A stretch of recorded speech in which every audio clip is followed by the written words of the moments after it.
apa. So itu yang kita tengok antara contoh pertama kita ada daging Adam. Yang kedua kita ada lisul.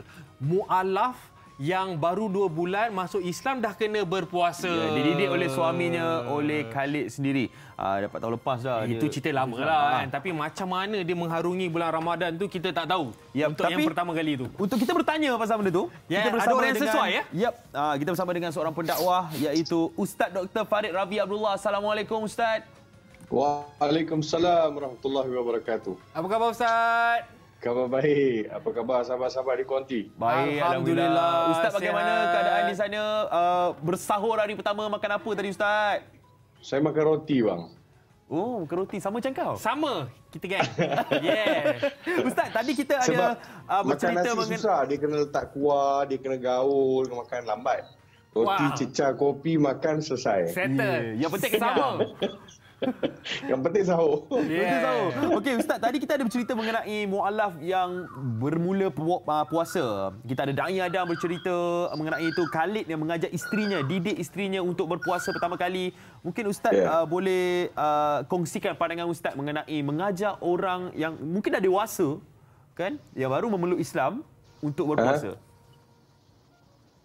Ya, pengalaman mengajar mu'alaf untuk berpuasa dia adalah cabaran sebenarnya untuk mu'alaf, sebab first time dia orang kena tahan makan minum.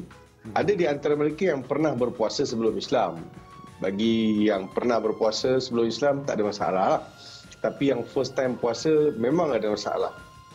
Dia rasa tak tahan, dia rasa macam susah.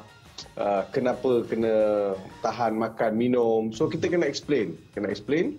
Dan ada juga mu'alaf yang baru masuk Islam, dia kata boleh tak dia nak puasa setengah hari. Macam mana tu? Boleh lah. Kalau dia baru masuk Islam sehari dua, seminggu, kita bagilah dia kelonggaran. Sebab dia mengikut Imam Nawawi, dia kata al-mu'allafatu thalathata ayyam fama ba'dahu fahuwa muslim. Mu'allaf ni 3 hari, lepas tu dia bukan mu'alaf dah, tapi ada juga mazhab memandang bagi tempoh yang lanjut 3 bulan. So dalam 3 bulan ni dia adalah proses belajar. Dia proses belajar. Proses belajar dia mungkin dia puasa setengah hari ataupun dia puasa setakat mana dia mampu pada hari atau pada bulan pertama dia puasa. Itu jarang-jarang berlaku lah. Jarang-jarang berlaku. Tapi kalau itu keadaannya, yalah, maksudnya kita nak didik kan, kita tak nak dia rasa Islam tu beban untuk dia. Betul, dan tak boleh dipaksa ya. Jadi Ustaz, sebenarnya apakah hukum sebenar berpuasa kepada seorang mu'alaf awal-awal tu lah? Kalau dia tak berpuasa. Hukum kalau sebenarnya. hukum dia masuk Islam, wajiblah dia berpuasa. Okey. Tetapi dia ada dalam kewajipan dia berpuasa tu, dia harus diberi kelonggaran. Macam mu'alaf kan, macam mu'alaf dia kena semayang tak masuk Islam. Dia kena semayang. Tapi Fatihah tak hafal. Sambil belajar tak hafal. Mungkin dia ialah macam saudari kita daripada Korea nak suruh hafal Fatihah bukannya senang, betul tak? Betul. Lisan, ada kawan-kawan kita yang lidah mereka tak boleh nak sebut sebutan-sebutan Arab ni. Ya. So bagi dia masa. So masa dia masuk Islam, lepas masuk Islam wajib tak dia solat? Wajib. Saya tak boleh kata untuk 3 bulan awak tak wajib solat. Mana boleh. Betul. Dia kena wajib solat. Tapi solat dia ikut kadar yang dia mampu. Paling tidak katakan dia ikut aja imam atau dia ikut aja siapa yang jadi imam, dia ikut follow aja dulu. Yes. Faham maksudnya so slow dia build up, dia develop dia punya kefahaman. Ya. Jadi Ustaz, sekarang tadi Ustaz ada mention yang mungkin orang yang bukan beragama Islam ni mungkin ada sedikit ketakutan. Sebab kadang-kadang yelah, bila masuk bulan Ramadan, bila masuk bab-bab semayang, dia takut mereka dipaksa. Jadi sebagai saya ni lah, sebagai orang biasa macam Ustaz mesti ada banyak pengalaman.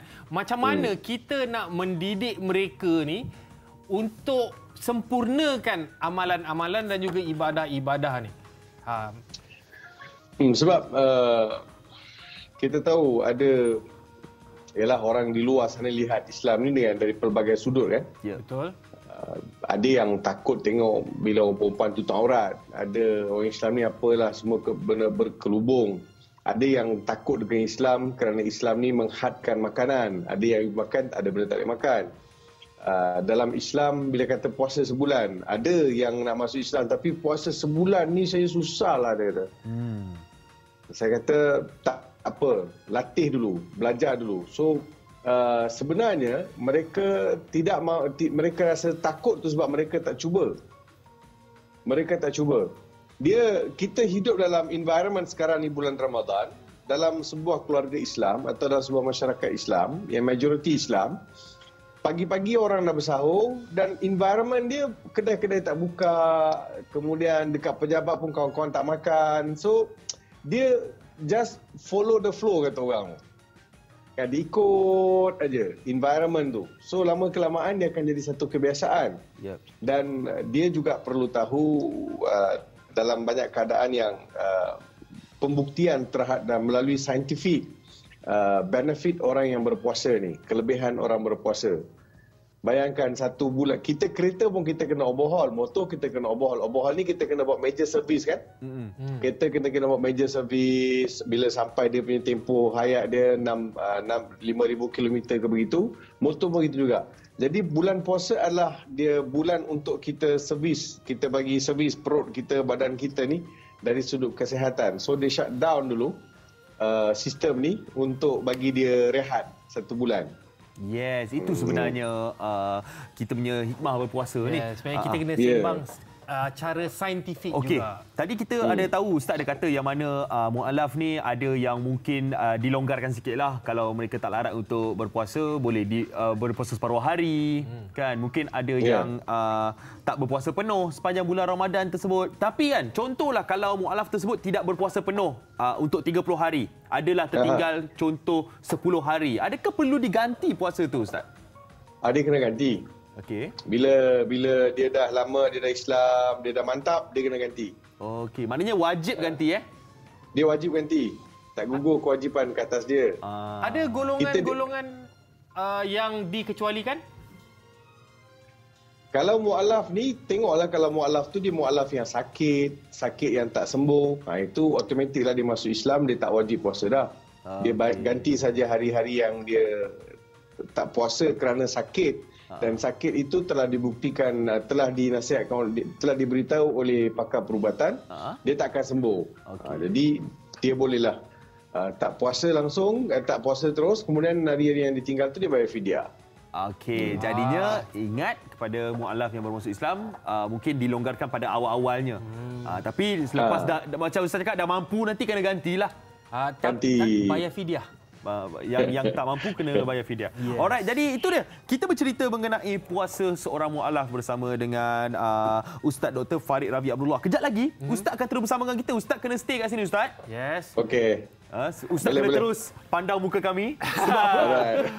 Sebab kita nak berehat seketika. Selepas ini kita nak bercerita mengenai Ramadan 2020 ataupun 1441 Hijrah. Yes, dan anda jangan ke mana-mana.